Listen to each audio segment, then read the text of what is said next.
What's going on, everybody? Today, I'm going to be going over my predictions for every single team in the Western Conference for the 2025-2026 NBA season. Last video, I did the Eastern Conference, so it only makes sense to do the Western Conference. Without further ado, let's just jump right into it.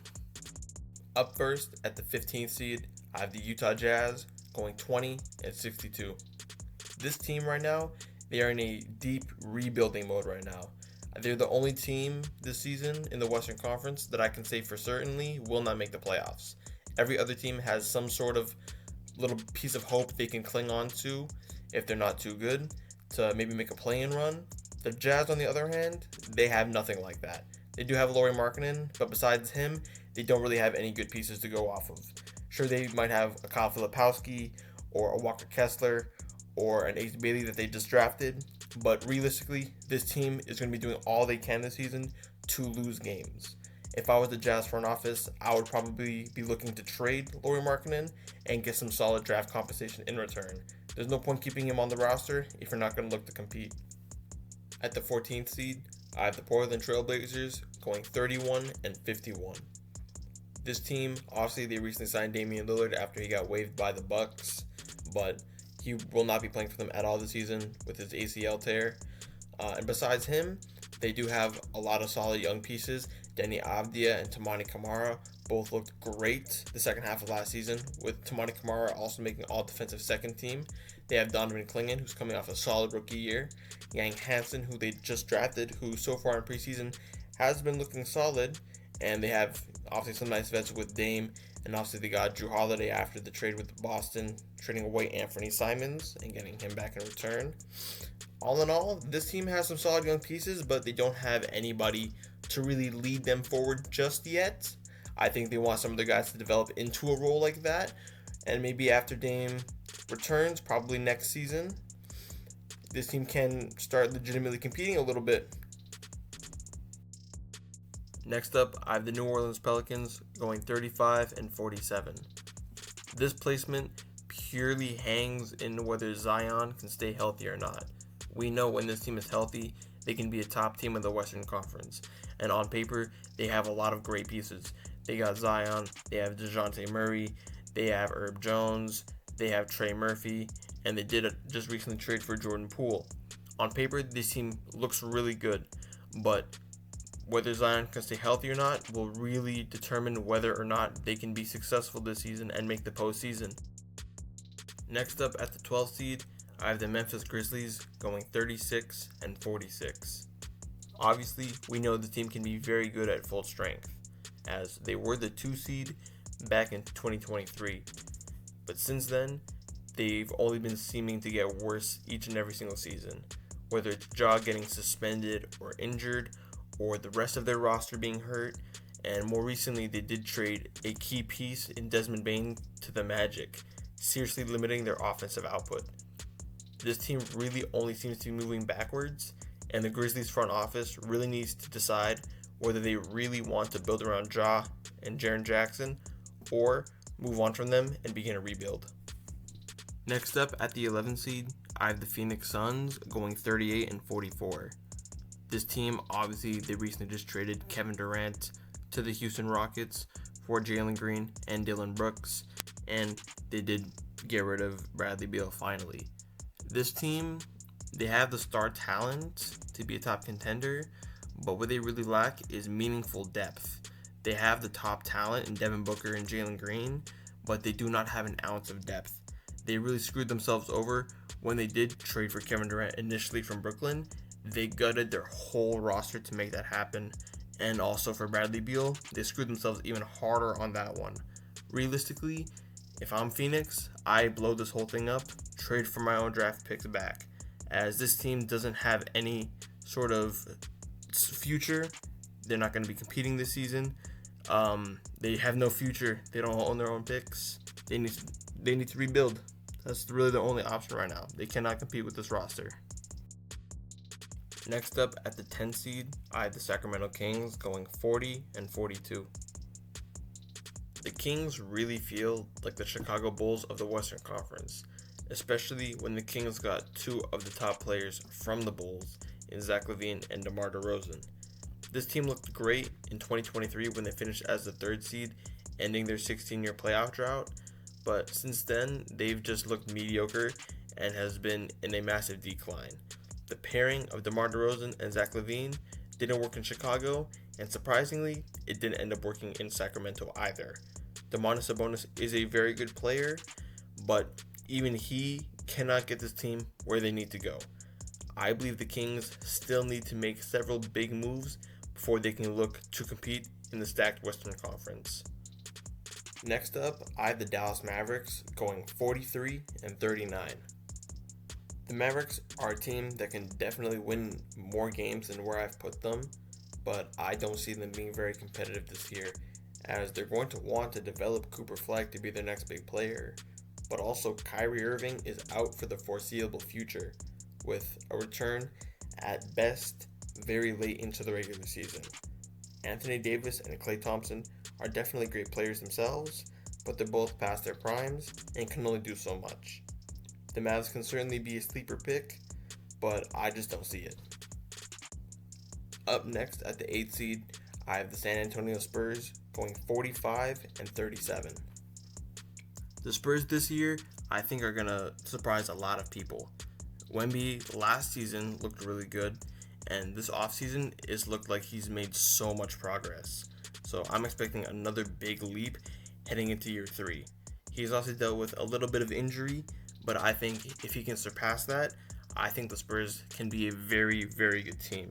Now, the reason why I only have them as the 8th seed is because I don't think the supporting cast around Wemby and De'Aaron Fox is too strong, especially compared to other teams in the West. But Wemby, he's still on the up and up. If he keeps improving, the Spurs can definitely be a dominant force for years to come.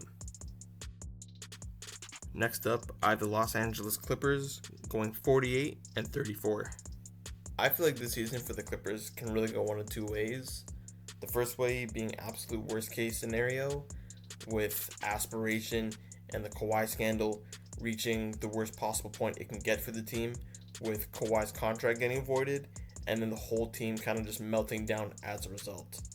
The other way is all the pieces on the team kind of just click together and they have a great run this season. James Harden last year looked great, made his first All-Star game since he was with the Nets, averaging about 20 points, 9 assists a game, looked great. If Kawhi can stay healthy, that duo can be very, very strong, and with the added talents of Bradley Beal and Chris Paul coming off the bench, with Ivica Zubac getting better, being a solid big man, the Clippers, they can be a real contender this year. But at the same time, I'm not too trustworthy with Kawhi's health, and James Harden is a playoff performer, I'm not too sure about. This team, I think 48 wins is a great spot for them. Next up at the 6th seed, I have the Minnesota Timberwolves finishing 49-33. This season for the Timberwolves, I think, is really make or break. Anthony Edwards has obviously looked really good, and the front office has tried to surround Ant with very silent dead cat, which didn't work out too well, so they traded him for Julius Randle, which I think didn't really work out too well, as Julius Randle didn't really play super great last season, I feel like. Rudy Gobert, obviously, he's a great defender, but offensively he's very limited, so it's really going to be up to Ant again, whether he can take another big leap scoring-wise, but I feel like teams are just going to hound him on defense and just make him pass the ball up to other guys that can't really create a shot as high of a level as Ant can, and I think that can really hurt this team if another one of those guys don't step up. Next up, I have the Golden State Warriors going 52-30. The Warriors last season, after trading for Jimmy Butler, looked really good with him in the lineup. But I think this season, Steph's getting older, Draymond's getting older, and so is Jimmy getting older. They have some solid young pieces. They have Brandon Podziemski and Jonathan Kuminga. But I think age is really going to take this team down, as Steph is their main focal point. And if he's not producing as much, the team isn't going to win as much. Still, though, I think this team will still be competitive. They still have a shot to win the title. They're still going to be competing for a title. Steph has maybe 1 to 2, maybe 3 really great seasons left in him, and I think the Warriors really want to optimize and get the fullest they can out of that. Next up, at the 4 seed, I have the Los Angeles Lakers going 55 and 27. Now, I would have had the Lakers a little bit higher on this list had it not been for LeBron James getting ruled out with sciatica for the first 3 to 4 weeks to start the season. Even outside of LeBron, this team still looks really good. They also made that big trade for Luka Doncic last season, and they still have really good pieces like Austin Reeves, who on any other team would be an all-star, as even behind LeBron James and Luka Doncic, he's still averaging 20 points a game. Besides that, LA did get DeAndre Ayton, which hopefully Luka can bring the best out of DeAndre Ayton. Marcus Smart, solid defender, and they still have Rui Hachimura and solid scoring around LeBron and Luka. This team, I think, the biggest issue last season was defense and probably shooting consistency. I think LA's made a solid effort to try and fix that. I think this team's peak is legitimately winning a title, but realistically, they're probably about a second seed exit type of team. At the number 3 seed, I have the Denver Nuggets going 57 and 25. Now, last season for the Nuggets, it was basically just a Nikola Jokic carry job every single game. He had to do everything on offense for this team to even have a shot at winning games. Now, I think the Nuggets did a great job in the offseason. They traded away MPJ, and they got back Cameron Thomas, who will hopefully fit their offense a bit more fluidly. They got back Bruce Brown in free agency after losing him a couple seasons ago. They've really improved their depth highly and really put some good pieces around Nikola Jokic. And I think this season they're going to look even better than they did when they won the championship a couple years ago. This team is definitely a force to be reckoned with, as last season, even not at full strength, they still took the champion Thunder to 7 games. This team is a team to watch out for. At the 2 seed in the Western Conference, I have the Houston Rockets going 59 and 23.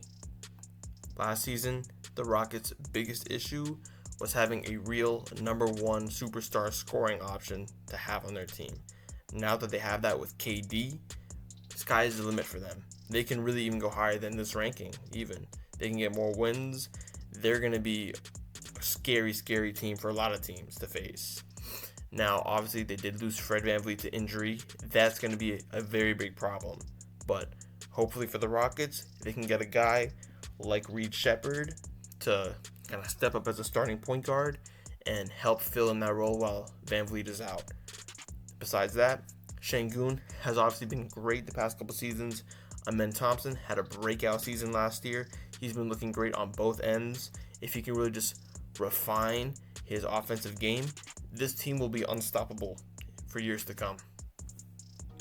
And finally, to end it off, I have the Oklahoma City Thunder finishing as the 1 seed, finishing with 70 wins and just 12 losses. Now, with a team as talented and fine-tuned as the Thunder, it's hard to see really any areas that they can improve. But this team is still so young and still so much room for improvement. Jalen Williams is only heading into his 4th season, and Chet Holmgren is only heading into his 3rd. Shea coming off an MVP, and the whole team coming off a championship, they're going to want to repeat. And honestly, they're probably the favorites to do so. This team has a lot of tricks up their sleeve, whether it be Shea, J-Dub, or any one of the role players that can take over any sort of game. Alex Caruso had a couple games in the playoffs where he was unstoppable. Isaiah Joe is a great player. Aaron Wiggins can score at will sometimes, it seems. This team, they're fine-tuned top to bottom. They have great defense, great offense. Basically, every guy on this roster is a really good two-way player. The worst player on this roster could be a starter on some other NBA rosters. Now, with all that said, that's the list. If you guys enjoyed, please make sure to like and subscribe. Comment down below what you think of my list. What would you change? What would you keep? What do your lists look like? But yeah, with all that said, hope you guys enjoyed the video. And with that, I'm out. Peace out.